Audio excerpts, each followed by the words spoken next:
California Representative Maxine Waters took her time to go to Minneapolis over the weekend and tell the peaceful protesters that if they do not get a first-degree murder conviction, something Chauvin was not charged with, if he does not get convicted of that, that the rioters should get out in the street and get more confrontational. So, we know how the far left likes to protest. They like to burn down buildings, destroy everything.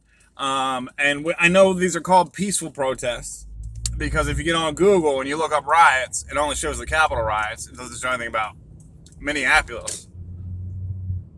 But if you get on DuckDuckGo and you put in riots, it'll show you the riots in Minneapolis. But old Google will show it as a peaceful protest. So anyway, the judge was initially asked to sequester the jury, which he did not. And then our great representative, Maxine Waters from California, or California's great representative, because she certainly does not represent me, went to Minneapolis and made those statements. As a result, the judge said this case can now be overturned because she threatened the jurors. A U.S. representative threatened the jurors in the Chauvin case. And that's exactly what she did. Her call for confrontation was a more egregious call than that President 45 made on January 2nd. So the consequences of her mouth, and anybody over the age of 70 should not be in politics anymore because they don't know what the hell they're talking about. They don't know what's coming out of their mouths half the time. As a result of this case now may be overturned. And it won't be overturned by the judge because the jury can come back with a guilty verdict. But the judge has announced because of her actions and because of her words, he has a grounds for appeal to have the whole case thrown out because the jurors were threatened. Now, he didn't sequester the jurors. The jurors have to go through that mob, and they've been rioting in Minneapolis since, the shooting of that dude up there last week. So that's the last 8 days. I don't really remember the dude's name because, anything that's being exemplified by the media to make this country go worse, I don't know the cop's name. I don't know the person that's been shot's name.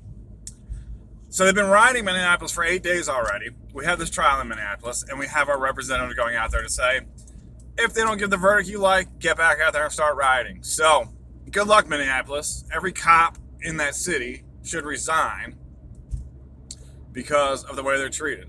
And I'm not a fan of the police. I've been in trouble my entire life. I've been to prison several times. I'm no fan of the police. But every one of them should quit their jobs and let that city just go. They should announce it. So, consequences of a representative of California may now get this whole case thrown out. And I hope it does, frankly, because no representative from a different state should be going to the state or the city where the trial is being held and call for an uprising if you don't get the verdict you want. That's a threat to the jurors. They're putting the jurors on ultimatum, and because of this, the trial now could be thrown out. Now, if we move over to the Kyle Rittenhouse case, that move there on her part could very well affect the case because that's a threat, and threatening the jurors in such a way will get cases overturned. And all the time. Happens all the time. So, good job, Maxine Waters. If you're over 70, get out of politics. We don't want you. I don't care if you're a Republican, a Democrat, an independent, a libertarian. If you're over the age of 60, you should not be running this government in any way, shape, or form. So, get out. Have a good day, y'all.